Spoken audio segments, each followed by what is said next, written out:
Good evening, 12s, and welcome to the Seahawks360 podcast, where we look at the Seahawks from every angle every week. I'm Candace Higgins. And I'm Tino Ganasius. And we are back to discuss the craziness that was the Jets and Seahawks game.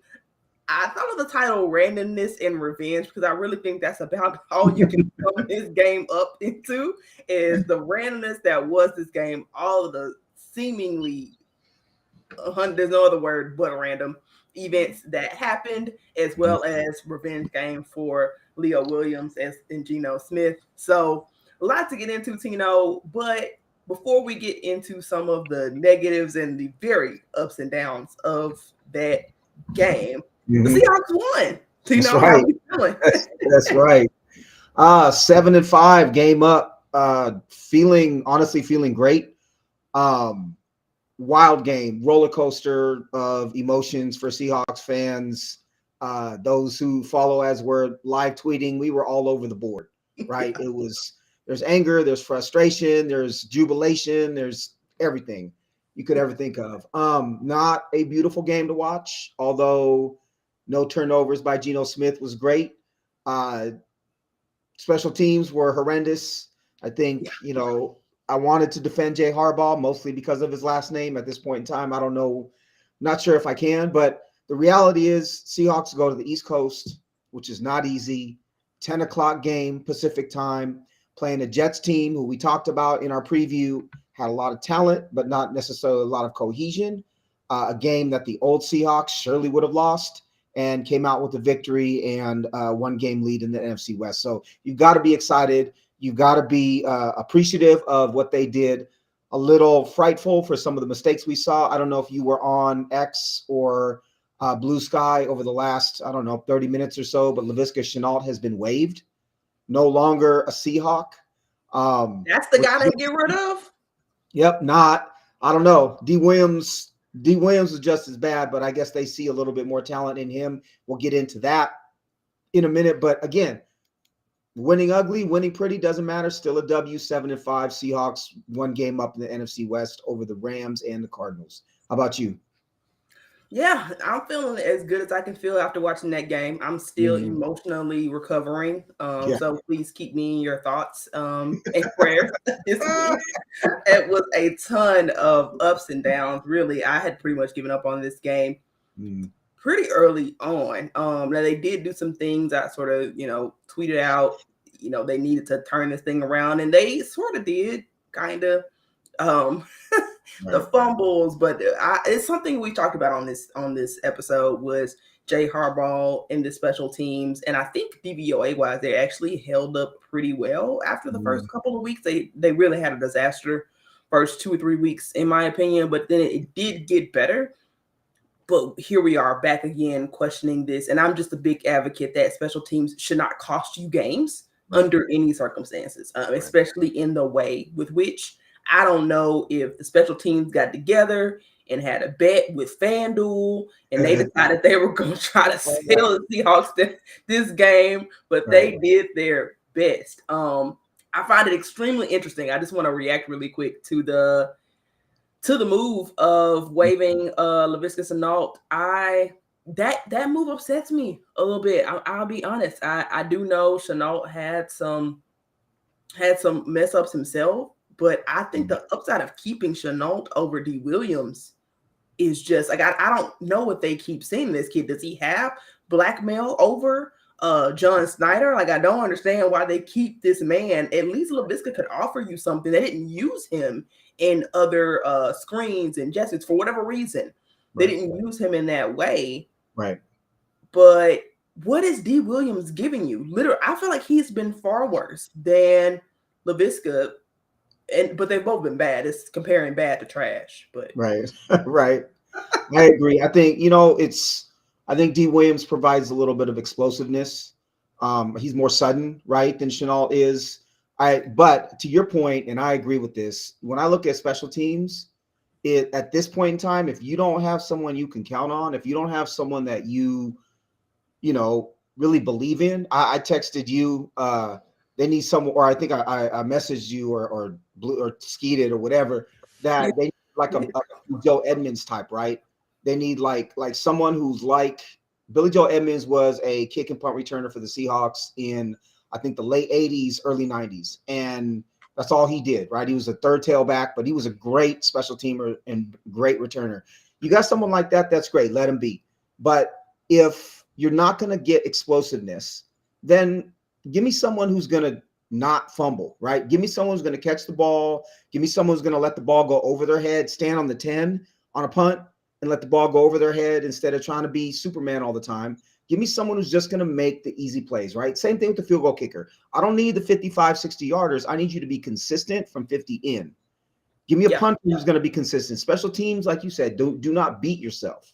Don't beat yourself, and you're fine. So I don't know. I like Shenault. I was excited about the signing. I think the fact we didn't see him on any screens or jet sweeps really, and we're in week 11, right? Week 12, says a lot about whether they thought he was going to be a part of anything this year or not. Really, if he's not returning kicks, he's taking up space on your roster.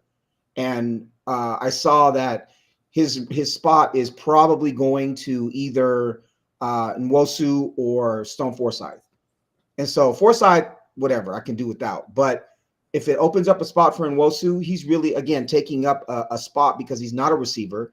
He's not a running back. And if he's not returning kicks, what is he, right? He's just space. But to your point, D. Williams, not great.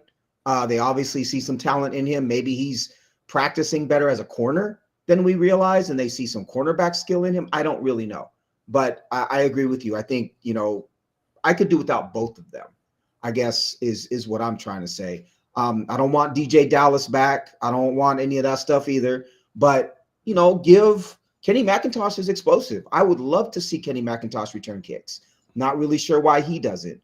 There are plenty of players, I think, on this team. One of the backup receivers who could potentially play that role. Shoot, give me George Holani. I love him. Bring him off the practice squad. You may not get a kick return for a touchdown, but I don't think he's making mistakes. So I don't know what they're planning on doing. But, yeah, that was interesting news, 100%. Yeah, no, for sure. The DS group is taking me back. The D, I'm not a big fan of any D. Like dude's name D. I'm just not at this point. But with D Williams, maybe like you said, he is practicing, but he's 29th in punt yard recovery. Like he doesn't get anything. And at this point, I think what frustrates me more about the coaching aspect is why don't they just kick it into the end zone? Like I don't see what upside they're seeing in terms of he consistently loses more yards than he gains. The offense would be far better off if they just kicked it into the end zone consistently, because there is no breakaway upside. Like he's not shaking loose for anything, and if he is, he's fumbling right after. Like it's not. We've just seen nothing to indicate at this point that it's even worth taking the risk. Why we continue to try to punt these returns? Like why bother? We don't have dudes that we feel confident in that we can rely on consistently. Erase the mistakes, and that's 100% coaching. That frustrates me to no end. But I'm guessing on the Shenault side, they might be really wanting to give Derek Young an opportunity, and so I think I'd love to see him get a shot. Kenny McIntosh, they did give him a shot. I can't remember what week it was. He did get one shot. He didn't do great. He didn't do great. Let me ask you this though: how are those fumbles coaching? How are they coaching?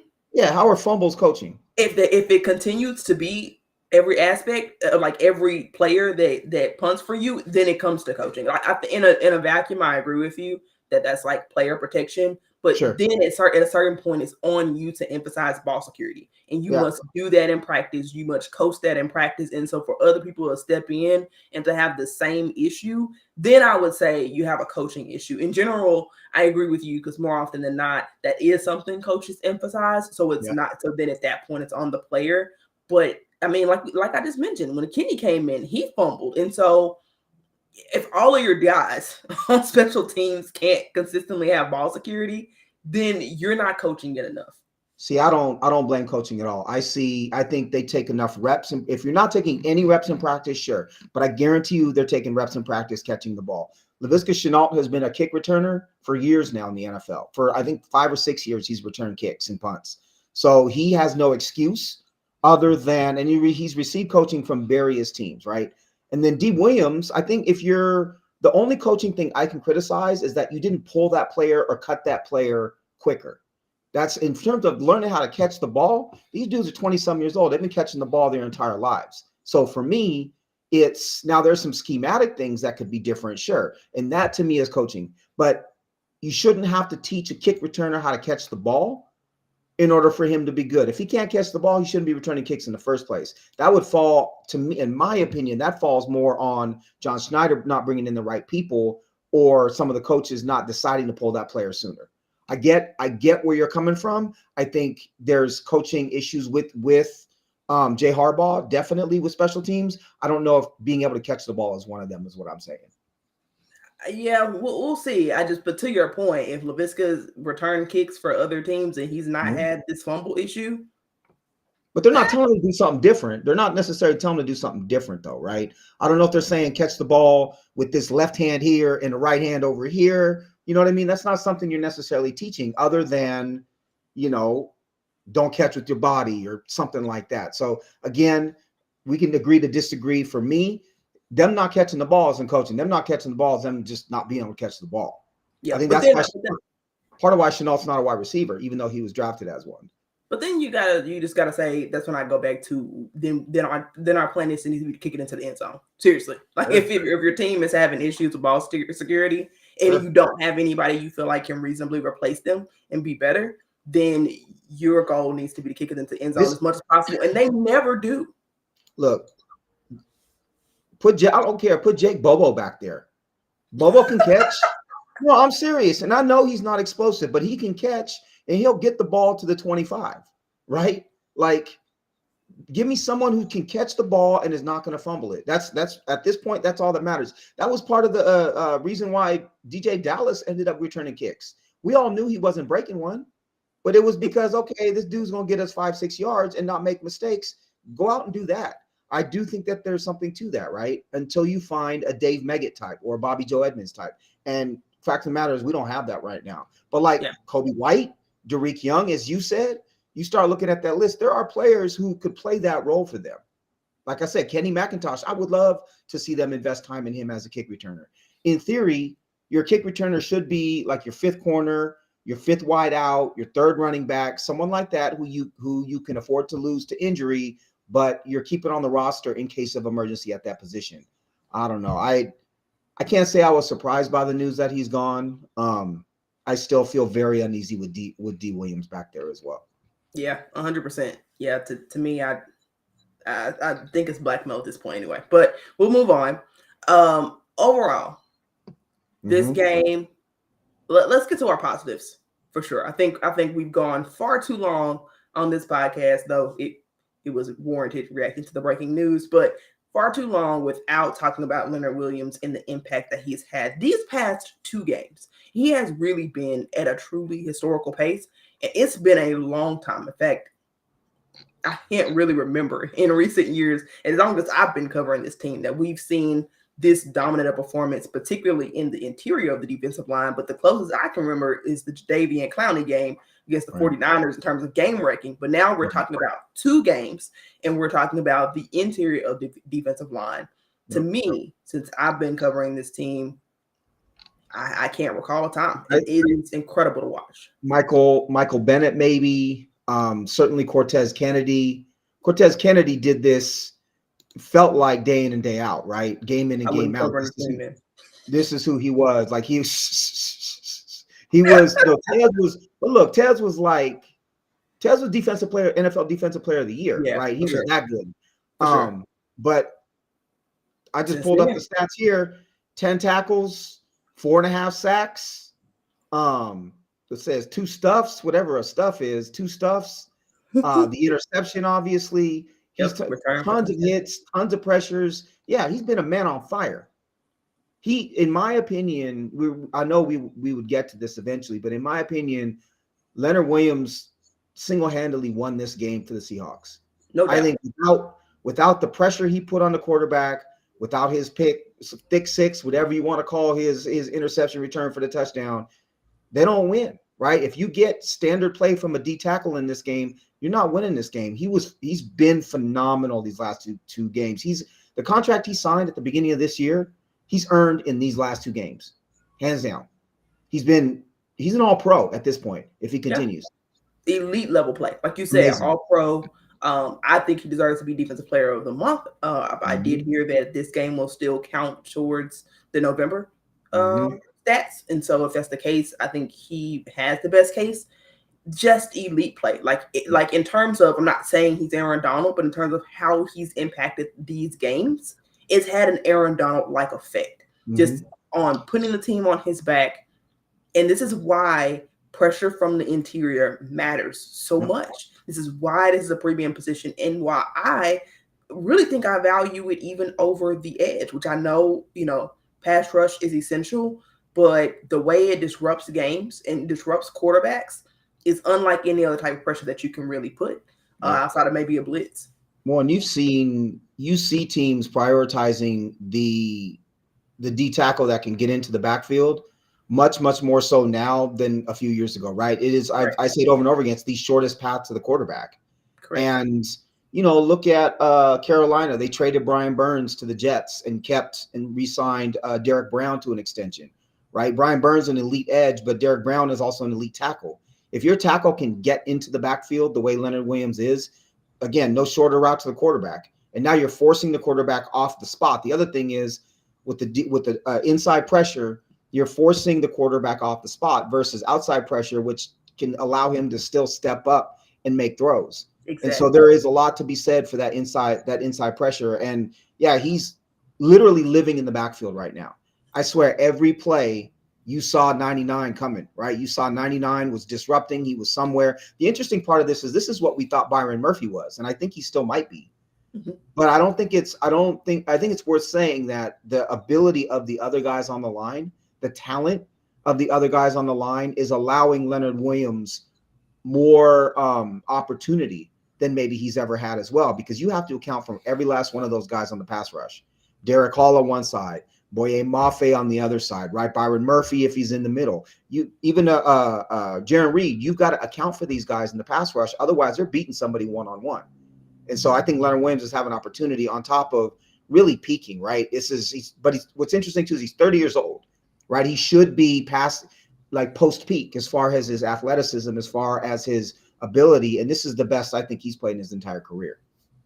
Yeah, no, for sure. So to your point about Byron Murphy, I think it's a combination of a couple of different things. I've seen Mike McDonald talk about this, I believe, last week on the Mike and Salk show. So he sort of implied that they're asking Byron Murphy to be selfless. He basically is a functional nose tackle, essentially what they're asking to do, and just eat up blocks more than do anything else. I think they're specifically aiming to get Leo opportunities, maybe more so than a Byron Murphy who is just taking advantage of opportunities that might come his way on occasion. So they are looking to emphasize the talent of Leonard Williams. And I also think that it was subtle. I can't remember the exact quote in the way that Mike McDonald described it, but he implied that he'll have his turn, essentially, which to me speaks that they believe he has just as much talent, but that the role he's playing right now is not necessarily his time. He's a rookie.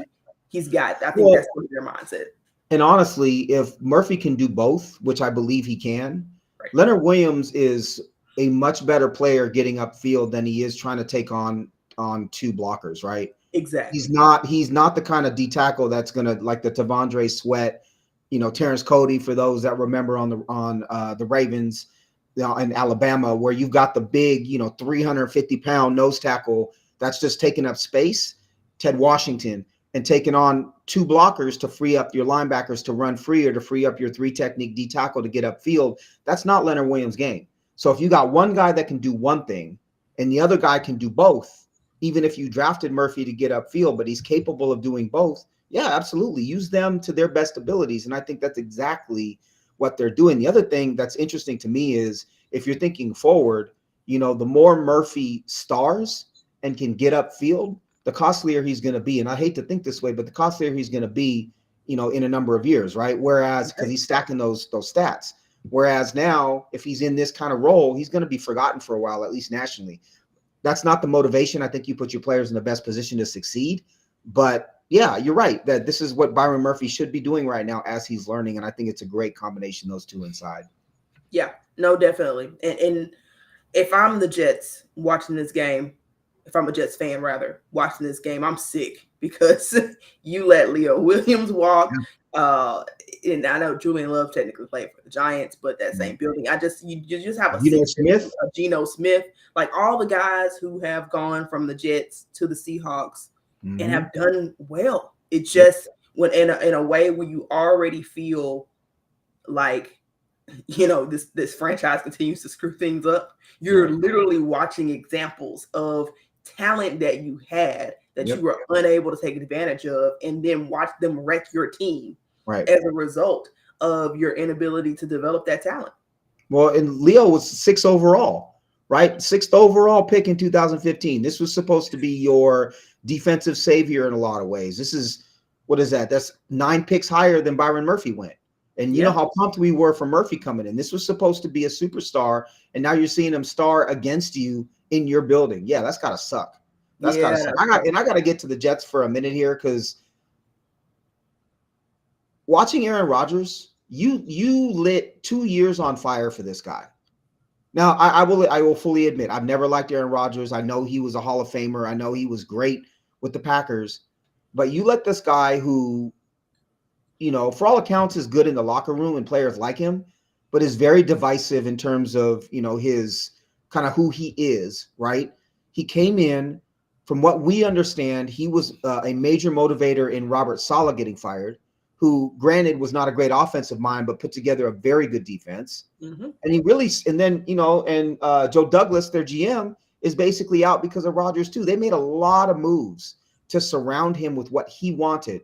Nate Hackett, their offensive coordinator, is handpicked by Rodgers. We all know he flamed out as a head coach, and he's proven to not be very innovative as an offensive coordinator either. But this is who Rodgers wanted. Rodgers wanted Saleh gone.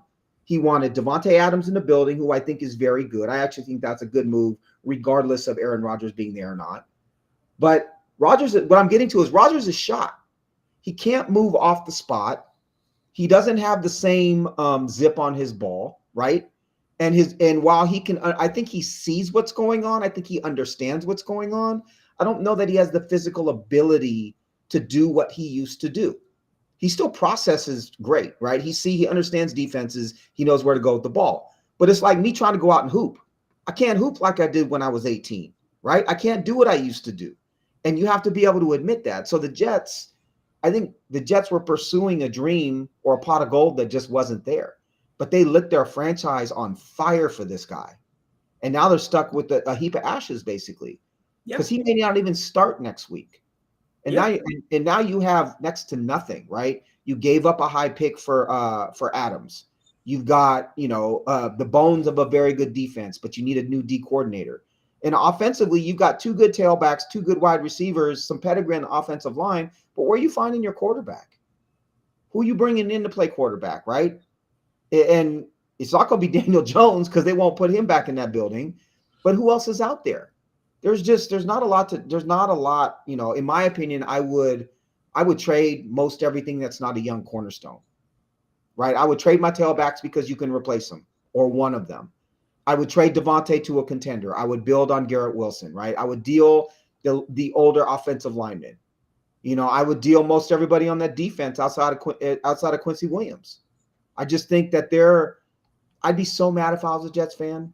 They went about it the wrong way, in my opinion. Yeah. They went for the quick fix with Rodgers, and they mortgaged their future. It's sad to me, because, again, we talked about it last week. You look at these names on this roster, you're like, man, they got a ton of talent. And they're going nowhere. Kind of like Ohio State. Sorry to say, but go ahead. No, I to your point about this franchise, I'm not sure if I'm in charge. I'm taking all of that talent and I'm, you know, selling it all away. I understand the value in doing that, but if I'm the Jets, we've literally been rebuilding for like 10 years. So you know that it's hard to find that talent, that level of talent, and get them all together on the same team. So I think in terms of if you're trying to patch this up, you're probably better at least seeing, can you start doing that before you have to start paying high dollar contracts for some of these guys? See if you need a quarterback. You need a quarterback. I know, but they are in contention for the number 1 pick technically right now. So there's that. I thought you didn't like building around them young quarterbacks, though.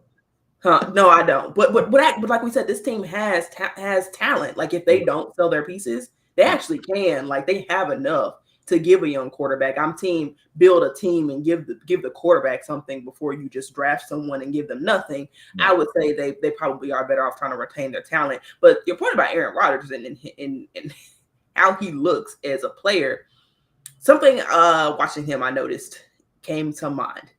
Aaron Rodgers has been so talented that for years he could frankly coast off poor mechanics, and he could coast off poor footwork, and he could just coast. He could just do whatever he wanted to because he's talented enough. Flick of the wrist, get the ball where he wants it to go, off his back foot or whatever. Like it really didn't matter. Sure. And when that athleticism and that talent fades away, you have no fundamentals to go on. And so when it comes to why his drop off is so steep, I believe it has a lot to do with just years of bad habits that he could get away with because he was so talented. He can't get away with that anymore. And now it's showing in his accuracy. It's showing in his ability to maybe not process, but to react, like you said, to the things that he's seeing quick enough. Right. And definitely his mobility is shot to hell. So I was just thinking, like, we've had, so people bring up Brady as the guy who played well into his 40s, right? We saw Peyton Manning play into his 40s. We saw Drew Brees play into his 40s.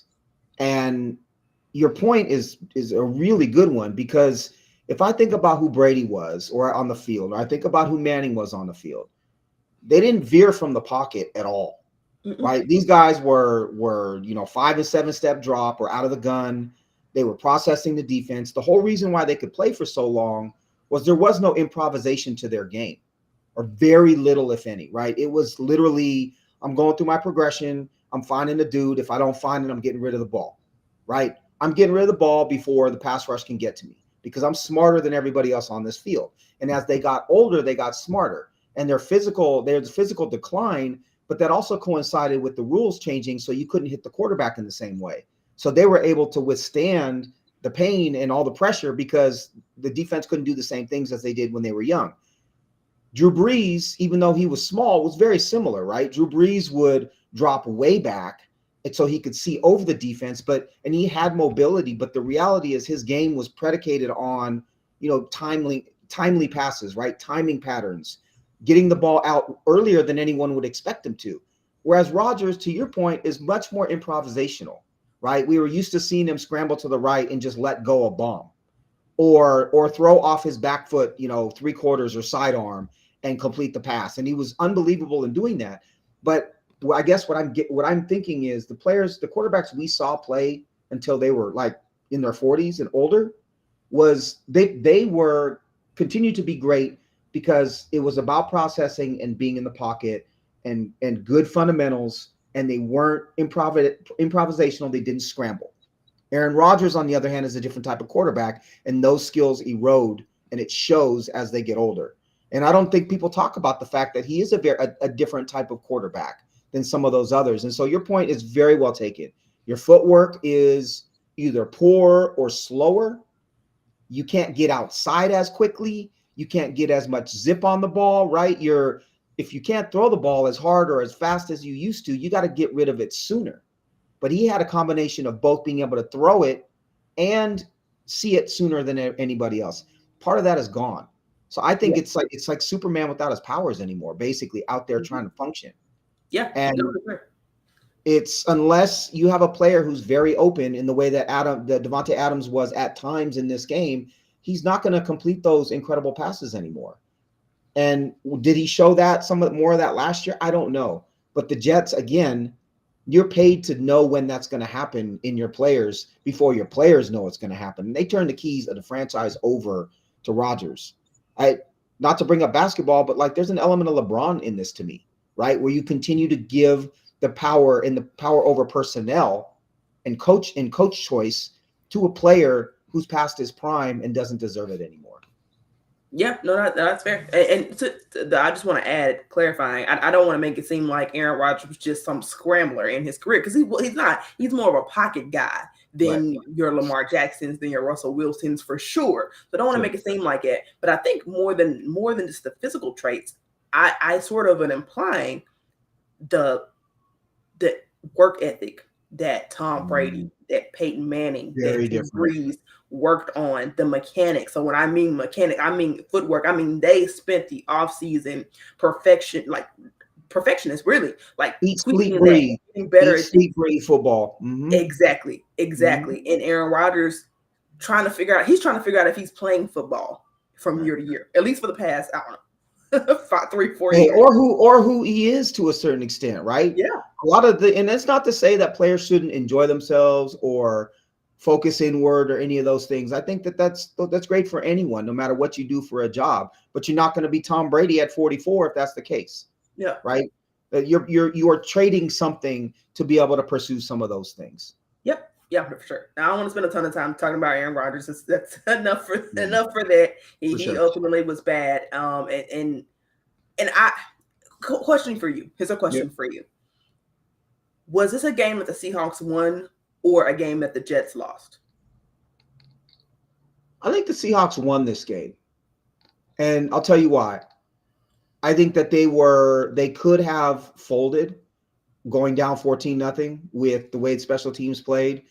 Um, I think the fact that they continue to not give up big plays, right? The way we saw in the first couple of weeks is them winning this game. You don't play as sound a defense as they played without effort, without playing well. This defense has been phenomenal.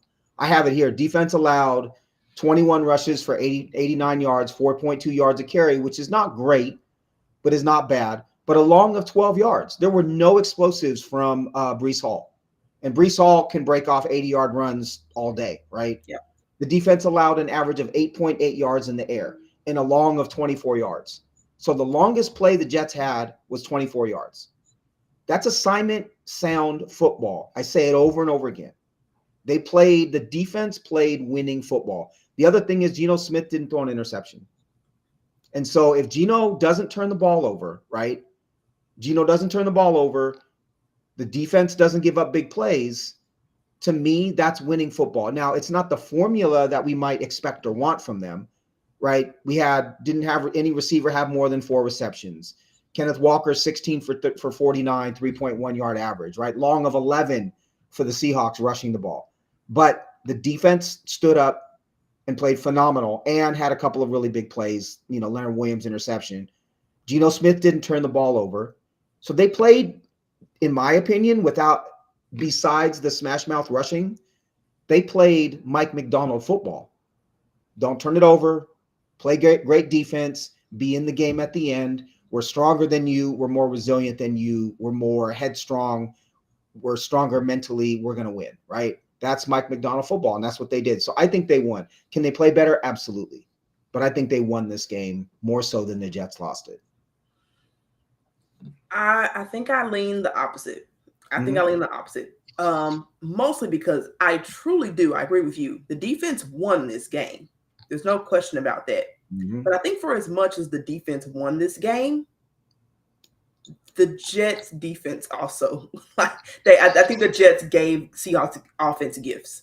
Because It doesn't matter what the defense does. If on 4th and 6, Geno doesn't ultimately make that pass, actually, I'm not going to use that example. A better example is if on 4th down, if they don't horse collar Zach Charbonnet, and get an extra down, I think that's the game. Frankly, it doesn't matter what the defense did. It doesn't matter that Leo had already had a pick 6 at that point. The Seahawks didn't have a lead.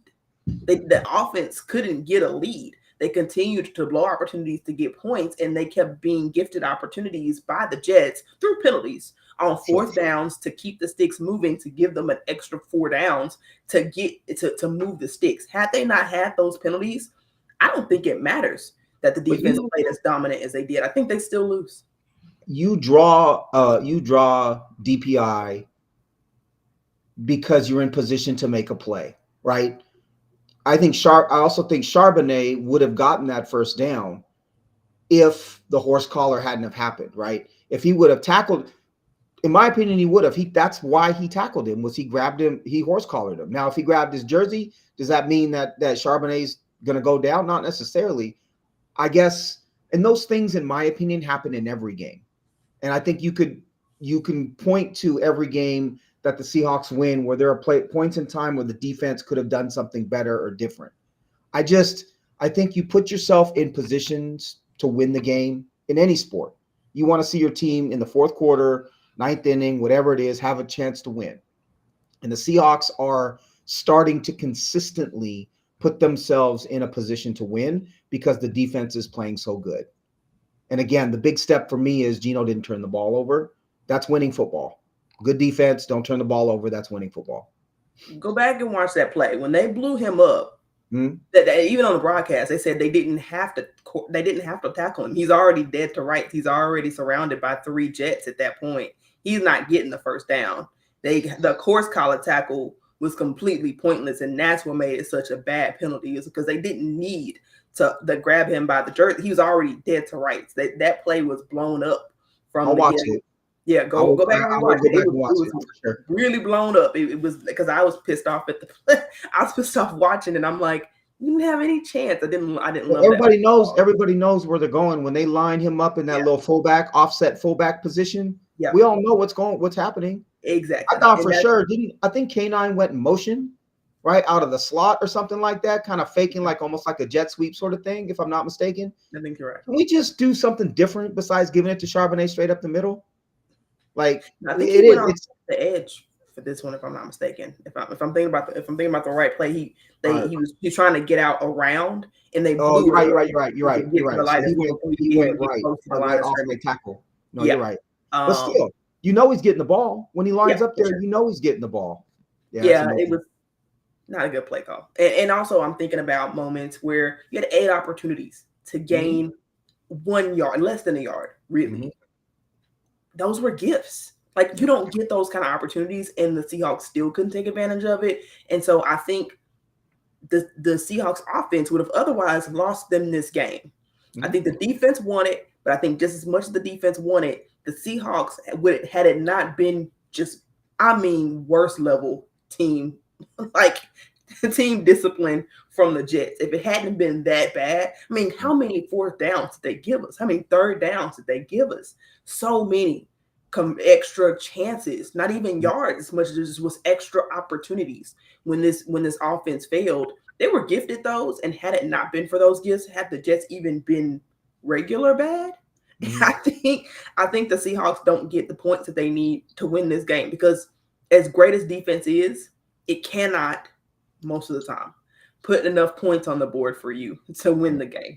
The defense has been putting up points for us, but not putting up enough that it could single-handedly win a game. Against a better team, they need to play better. I will agree with that, but I just think a lot of those things are parts of every game, right? I don't think those things live in isolation. And, I also think that you're playing a team who obviously they were super undisciplined, 12 penalties, 83 yards.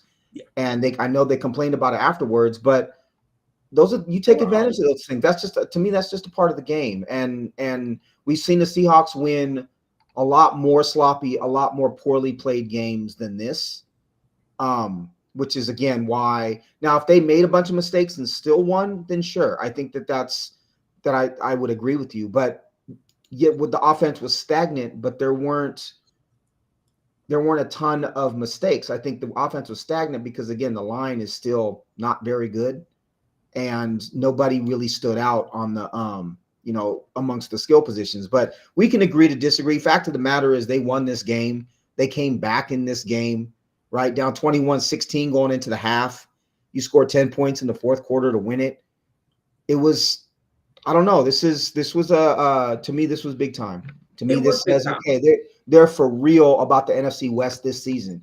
I was ready to chalk this season up to be, Mike McDonald year 1, Ryan Grubb year 1. Let's see what we have. Let's implement our systems. Let's really go out there and try to win next year.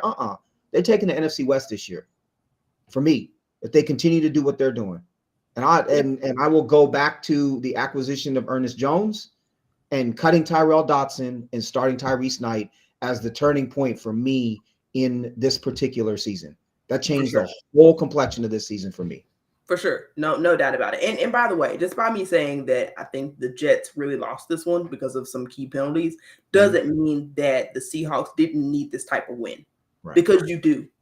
Pete Carroll will say that all the time. His program was built around facing adversity, winning the ugly game, having to execute at high levels down the stretch, finding a way to win even when everything is going wrong. I think that still does wonders, not just for particularly this season, but for your program.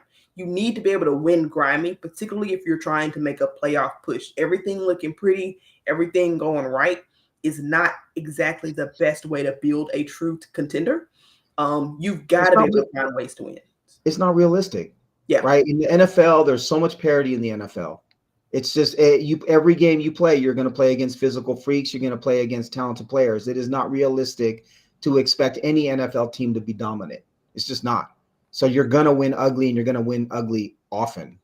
And that's what they're doing. And if you're a defensive minded team, which is what they want to be, these games are just going to be close because your offense probably isn't going to score as many points as some of the high flying ones do. So we'll see. They're also lucky to be in the NFC West because the Niners are done. You stick a fork in the Niners. McCaffrey came out. McCaffrey's on the IR now, right? Yep. Fantasy owners go out and pick up Isaac Guerrero because he ran a sub 4.340 as their tailback, and Jordan Mason is now on the IR as well, I believe. But yeah, we got a game against the Cardinals. If the Cardinals win, you're tied on top of the NFC West. If the Seahawks, I almost said Mariners. If the Seahawks win, Seahawks go 2 games up on the Cardinals with 2 wins, in hand over them. Huge game next week. Huge game next week. A lot on the line for sure. No doubt about that. So definitely excited to preview it, but just a couple of things I wanted to get into. We didn't get the chance to talk about. We started talking about the offense, but what were your thoughts on the rookie, Lamea? How did he do in your eyes? We pretty much had to watch the game in real time. I did go back and watch some clips. PFF graded him horribly. I'm not sure I would have been that mean. I think he got a 29 or something on PFF. I haven't seen all 22 though. I think that's to be expected. There was a play that they showed a replay of on the broadcast where he and another lineman were like in the same spot, not really knowing what to do. They both pulled, and it looked really bad. But I don't know that I would have expected him to be assignment perfect in his first game. I think there's some athleticism there that's really interesting. I think there's he looked pretty svelte to me. Like he was not overweight. He looked like a big dude, but he could move. And if they're going to start pulling guards, he's very different than like a Bradford, right? Where Bradford was pretty stationary but powerful. Laumea can move. And to me, what I saw was similar to Jarrell, where you can see the talent. He flashed at times. I think that they need to choose to invest in one or both of those two. Even though Haynes hasn't shown much this year, I think having those 3 gives me some hope on the right side of the line. Maybe not necessarily starting next year, but there's talent, or choose 2 of the 3 that you really want to invest in. You still need a starter for next year. I don't know that any of those 3 are going to start in 2025 on the right side of the line, but I liked what I saw, and I think that there's talent there. I did not expect him to play well in this game. I did not expect him to play well against the Quinnen Williamses of the world. I don't think that that's realistic. I also think the Jets should have blitzed the hell out of him, tried to confuse him, right? They should have. If it was me, I'm putting line of Quinnen Williams up over him all day, and I'm I'm sending a linebacker behind him. You know what I mean? I'm doing something like that to try to rattle him. But I liked what I saw. I think we saw flashes from him, Jarrell, and Haynes. And the Seahawks are going to choose how many of them, if not all of them, that they want to keep going into next year. Yeah. No, I liked what I saw. In some ways, over Haynes in some aspects. I think he does have more power, more functional play strength, like we suspected he might. I think that shows itself, and I think ultimately that's what got him the nod. I think Haynes is probably a little bit further along in terms of recognition at this point, but then he's got more reps under his belt than Lamea had. I mean, Haynes had a really big goof his first game as well, right. And so, but I did see promise in the run game. There was more under center looks. There are more successful runs. I went back most of their more successful runs were under center. And frankly, they were to the right side of the line between Abe Lucas and Lamea. So I think that was promising. So even though I think he graded out poorly, and I'm sure there were quite a few missed assignments, especially early on, I think as the game went on, he seemed to do a much better job. He settled in a bit. He had one key penalty though, but he settled in. Yeah. What we say? I said he settled in, and he seemed like he had jitters in the beginning, but I don't know. I see the makings of a starting guard, honestly. I think that I don't think he's ever going to be an all-pro. I don't think he's ever going to be more than slightly above average, but I think he is a functional part of a line who, if one of those three can start, or one of those two, I guess, him and Haynes can start at guard next season, you just saved either a high draft pick or a big expenditure in free agency, right? Which allows you to push resources in a different direction. And I think that's huge. So knowing what you have if you can have one of those guys come out of this season as a starter or almost a starter, I think that's a really, really big deal. And you don't know what Laumea is until you give him an opportunity. I love the fact that they were able to get him in game action and watch him play so that they have tape to decide, as I said last week, whether he's can be that guy or not. I would love to see him and Haynes play together, one on the left side, and have Tomlinson be gone, and see if they can't start to get them reps together and build some synergy, right?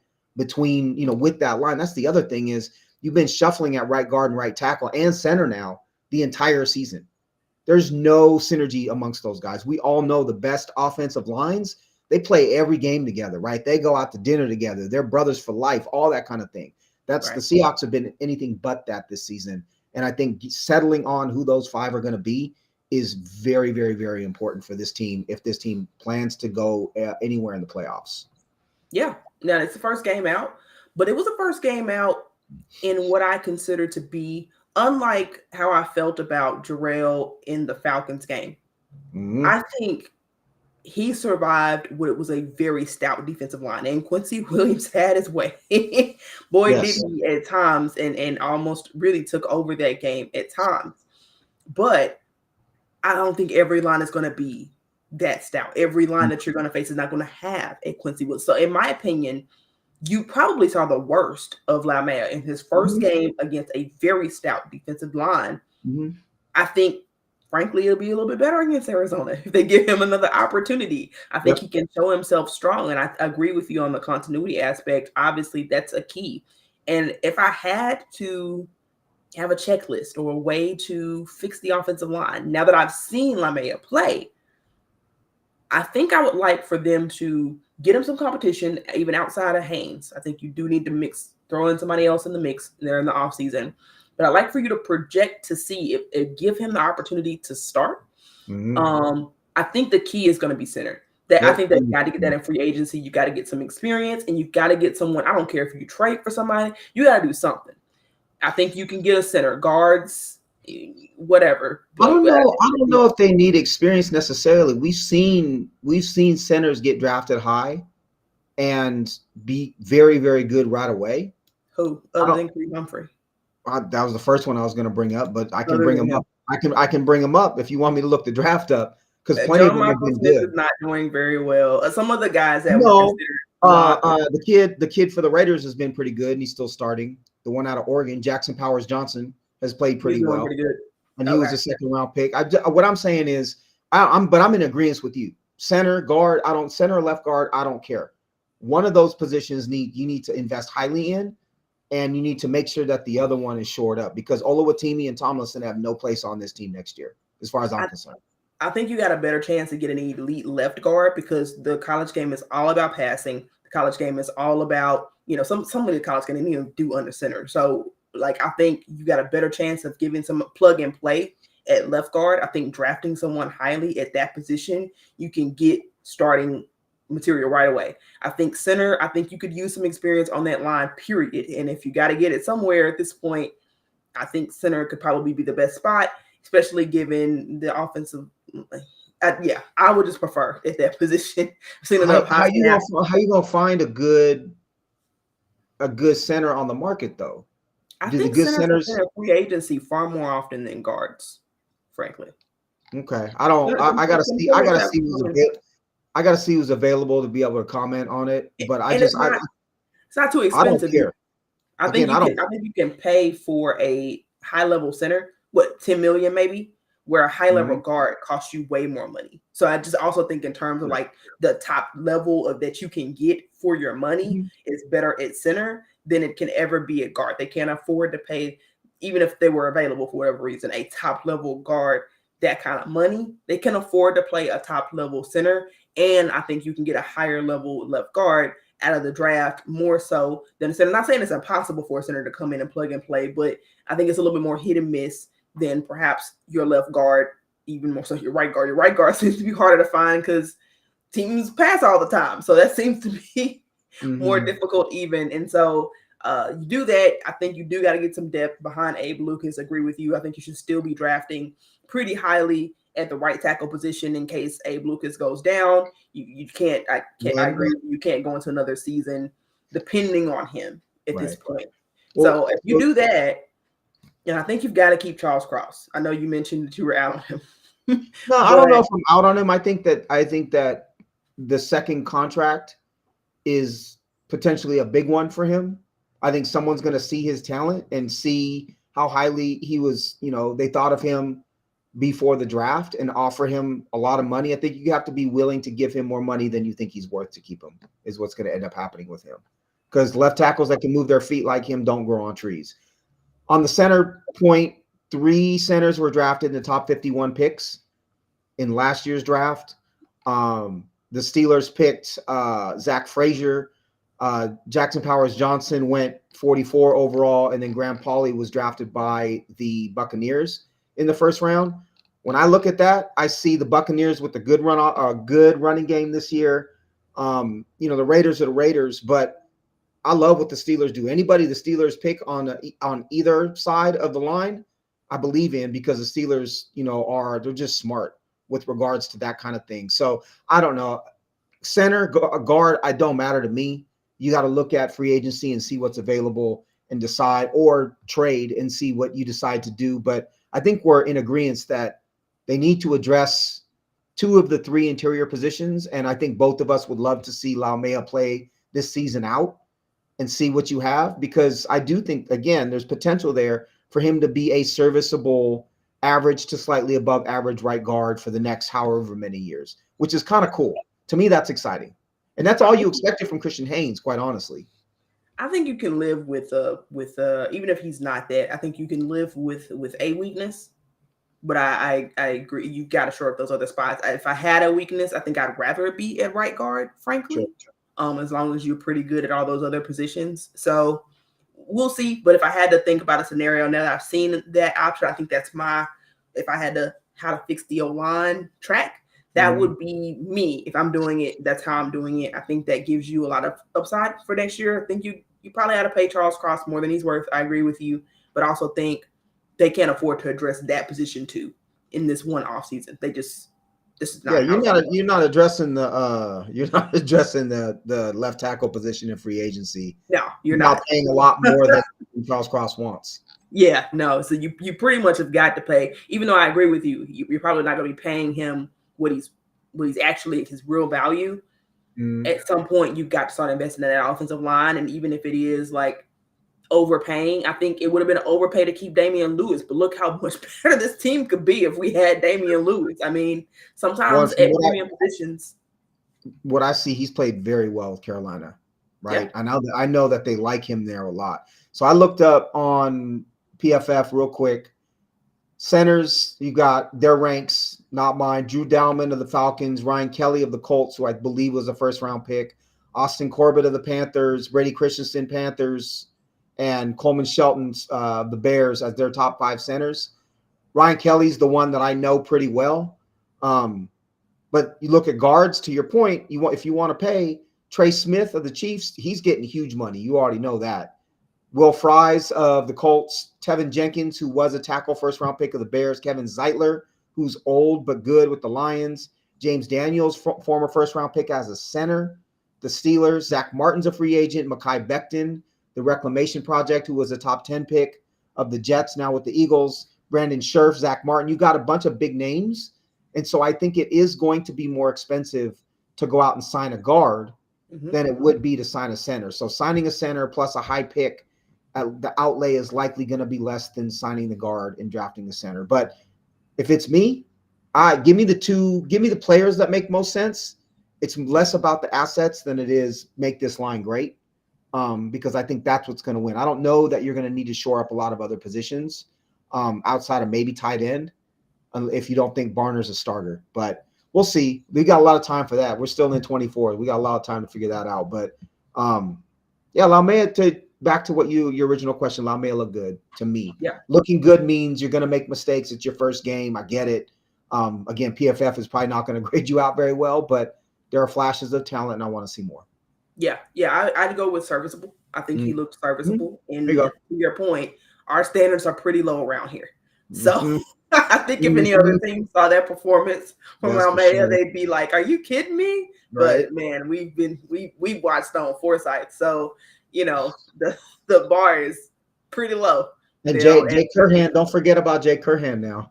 Oh, why'd you bring that back up? Bad. Man, any other points that you want to bring up? There's a lot to get into with this game, and frankly, I don't know if we'll have time to hit all of them. Julian Love was incredible. Kobe Bryant, the Rayshawn Jenkins, Kobe Bryant mix has been pretty interesting. Just quick shout outs. I just want to give them some attention for sure. I think also I just want to make note of this. One thing that's coming to mind. I'm listening to the Coach McDonald show or the Mike McDonald show. Mike and Salk pretty often, and sort of it's sounding like it's just not a take I hear other people mentioning, but it's just in my own observations as I key in on getting to know who he is. It seems like he's feeling a little bit more comfortable with the defense, as he should, but it sounds like he's beginning to be more involved from a head coaching perspective, just based on how he was talking about the process this time and when they were making key downs and what was going on with the injury with Michael Dixon, which we didn't even get the chance to talk on. But he was talking about how he navigated those issues and how he was a part of those conversations early on in the year. I remember him saying, "Yeah, I got no idea how they did. I'm sure everything went pretty well, but I was really trying to get things in on defense." I remember him saying things like that earlier in the year. So it seems like he's, growing as a coach.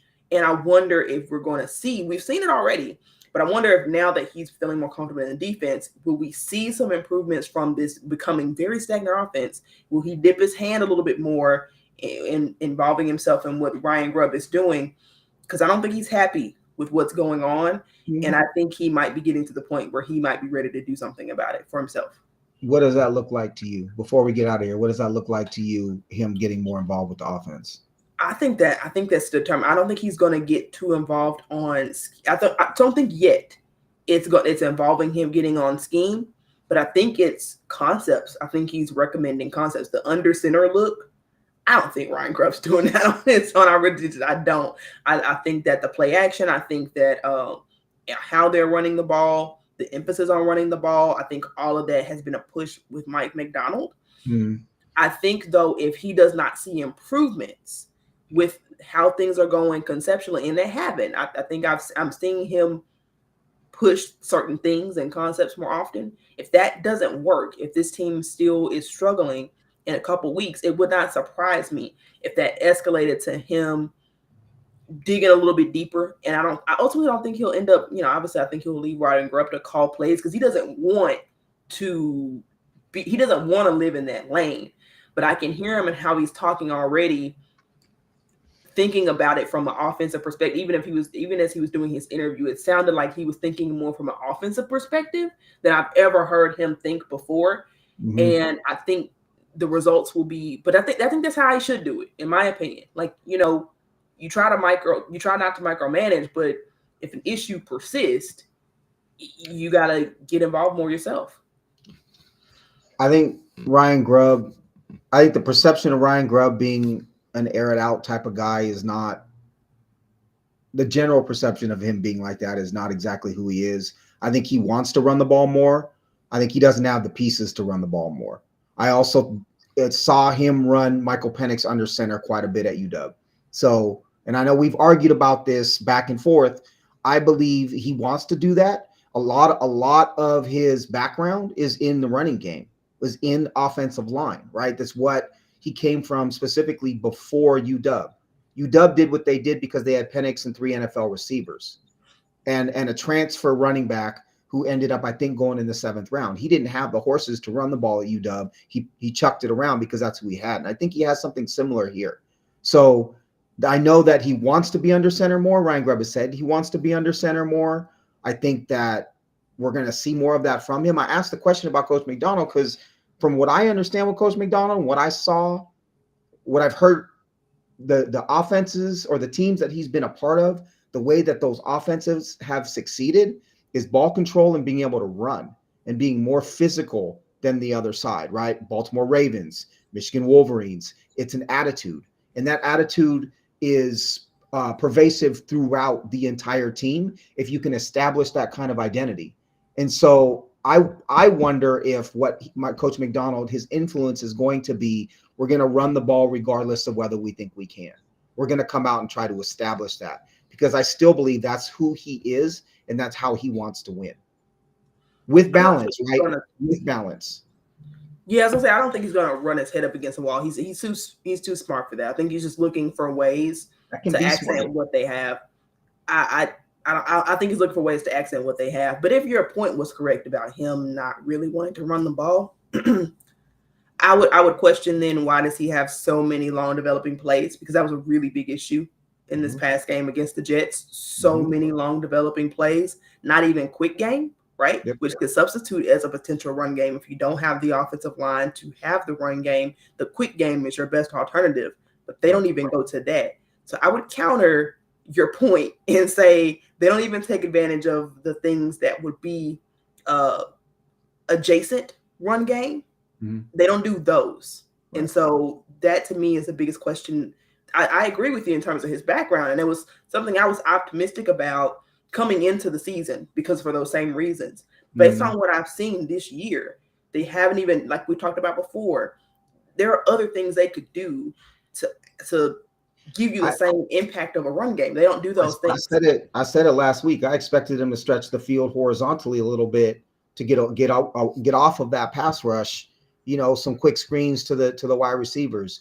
You know, even some draw plays, that kind of thing. We didn't see it. You're right. And his play calling is, I think, the biggest weakness in the sequence of play calling. And you don't run long developing pass plays against tremendous pass rush. I also think the guys just weren't open.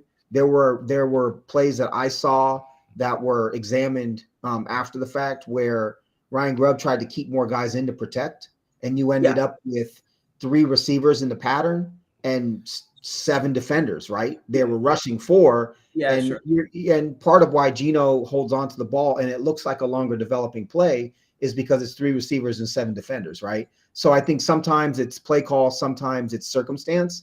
But to your point, there wasn't, the kind of pass plays that function as run plays that we see a lot in college. Those aren't there, right? And then the running plays, there's no real innovation in the run game that I think we all kind of want to see because you only got to break, K9 loose once or twice to really make an impact in the run game. We haven't seen that. Yeah, no, for sure. And to your point on that play, it was that max protect against a 4-man rush, which is unfortunate, but it's where we are. I think it's a good adjustment, but when they do that, they've got to have an outlet. The problem was, if you look back at the video, everyone's going vertical. The 3 receivers is still a long developing play, even though you're doing max protect. So you don't even have an outlet design wise for someone. You can go max protect and then have a tight end or the back leak out as that option at the very end of the play, right? If you have to. If he hasn't thrown the ball after, the running back or the tight end counts, whatever it is, to 3 Mississippi, and they block until then, and then they've got a leak to be that option, whatever that might be. However you design that play, you're right. That's a flaw in play design if you don't have an outlet. Yep. Unless the outlet was throw the ball out of bounds, which can also fine. That can function that way too, but you got to make sure you throw the ball out of bounds. Yeah, that's true. Yeah, and they did leak out on that AJ Barner touchdown. That's what happened. That was a play action, play action, and AJ Barner blocked, leaked out, and then ultimately got the touchdown. So they just need to do that more. So there are some promising things. I still worry about the long term of Ryan Grubb. Are still some concerning things. For example, why would you do that shotgun at the half-yard mark? I just want to put it out there. That's insane work to me. Way too many shotgun plays within the 1 yard line. That's nuts to me. But you know what's crazy though? That's the entire NFL does that. Everybody does that, and I do not know why. Everybody does it. You need 5 yards you need 5 yards. 8 times. I mean, not 8 times. I think at least in most NFL teams will at least try one quarterback sneak at least once. Like out of 8, just say. Or just run out of I formation with 2 tight ends. Yeah. Right? Whatever. And you can still run some kind of misdirection or counter or any sort of thing, right? It doesn't limit you in terms of where you run the ball. But when you're running out of the gun or you're running under center, but you're functioning like fullback is off to the right. Everybody, and there's no other back in the backfield. Everybody knows where the ball's going. Yeah, and people do shotgun, but I just don't think they do it on 4th and goal. Sometimes you see it. Sometimes the Bears just did it. I remember watching the Bears do it. With that same Aldrin, right? Hey, it's still an NFL team. He might have been fired by then. I don't know. But I remember a good example. You have Roschon Johnson, right? Like Caleb Williams isn't that guy yet. You have Roschon Johnson. Run Roschon Johnson's big butt through the line and score your touchdown. But I don't know. It's I want to pull my hair out every time I see the same thing. For sure. Defense trending up, no question. Offense trending down, but some flashes of encouragement if they could just figure out how to be just a little bit more consistent. But I did like some of the things I saw. I hope they continue to build off of those play action concepts, those under center concepts, leak outs. I'm with do bats protects, even if it's just a 4-man rush. I get it. They just got to do some more outlets to where Geno can have some other options and not just those 3. If they can do those things, I think that'll be enough, frankly, for this offense to be functional and to be able to compete with the way that the defense is playing. I agree. I think they'll get there too. I hope so. We only got a couple weeks. Like you said, this game against Arizona is a very big deal. It's a very big deal.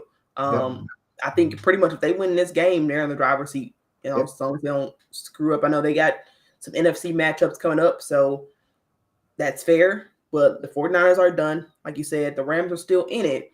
But when you got a 2-game lead, over 2nd place, then I mean, the Arizona game and the Rams game, I would say, will determine obviously what happens with the division. So, all right, man, I think that's it. Like I said, tons to cover. There was really a tons more I would even want to get into that we couldn't get into. This game had so many little nuggets in it. But wow. Tell people where they can find you and we'll get us on out of here. Blue Sky, Tino Jr. 20, TINOJR20. You can find me there. We've been kind of consistently live tweeting the games, which has been a lot of fun. You can join us with that. Certainly join us on our live stream when we record. We will put out a little reminder that we're about to do that for you guys if you want to join. But yeah, you can interact with me there. More baseball stuff on the way, starting to heat up a little bit, the hot stove, and certainly watching this Cardinals game this Sunday. And go blue, by the way, our victory over Ohio State on Saturday. That was phenomenal. He said 365. He means it, folks. Right. All day, every day. We're talking about that game. All right. Well, be sure to follow the show at Seahawks360-Randomness. If you're on X, if you're on Blue Sky, follow us at Seahawks360. Listen on YouTube. Thank you. For you. Be sure to subscribe, hit the notification bell so you can get updates. But that's it. That's all the time we have for today. We're out. And as always, go home.